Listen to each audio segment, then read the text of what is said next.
back. So we just saw the first part of fundamental theorem of calculus. The second part is as follows. It's actually quite straightforward and it gives you a very good method to evaluate integrals. Second part says is if f is continuous on closed interval a to b, then integral a to b fx dx is capital FB minus capital FA. What is capital? Where capital F is any antiderivative of f. Any. Take any, right? So take any antiderivative, that is capital F prime is little f. Evaluate at the endpoints. That's the value of the integral. Okay. Let's prove this very quickly. You started with the area function. Fix a, vary x, gx equals a to x ft dt. We just saw the derivative of g is fx, the function inside. Now, if f is any antiderivative, then we know that g minus f prime x is 0. Why? Well, g prime is fx. Capital F is any antiderivative, so its prime is also fx. So the difference will have 0 derivative. Whose derivative is 0? Constant function.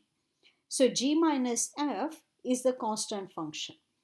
Moving the f to the other side, you get gx is your any antiderivative plus some constant. Alright. Now look at g of b. Well, g is area so far. So g at b is area until b.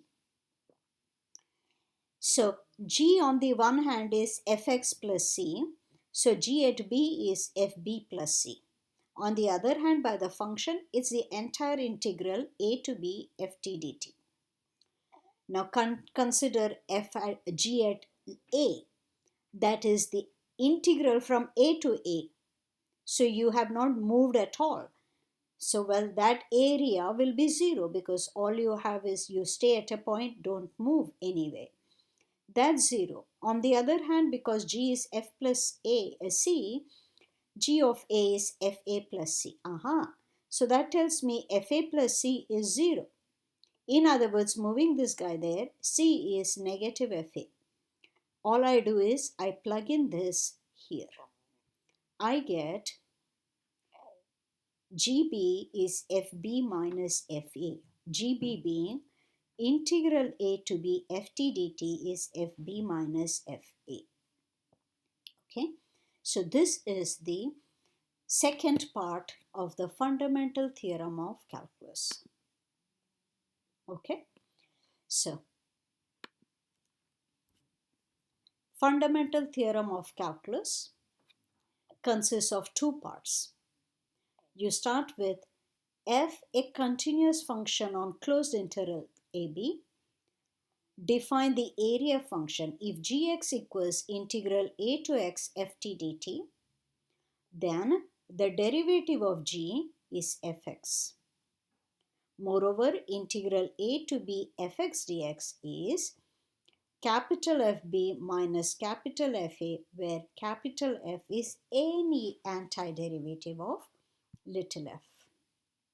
Okay, so derivative of the area function is the function inside, and the integral between two given numbers you can calculate using antiderivatives. Okay, this is the same proof that I gave you earlier. All right, so I hope all of this is clear.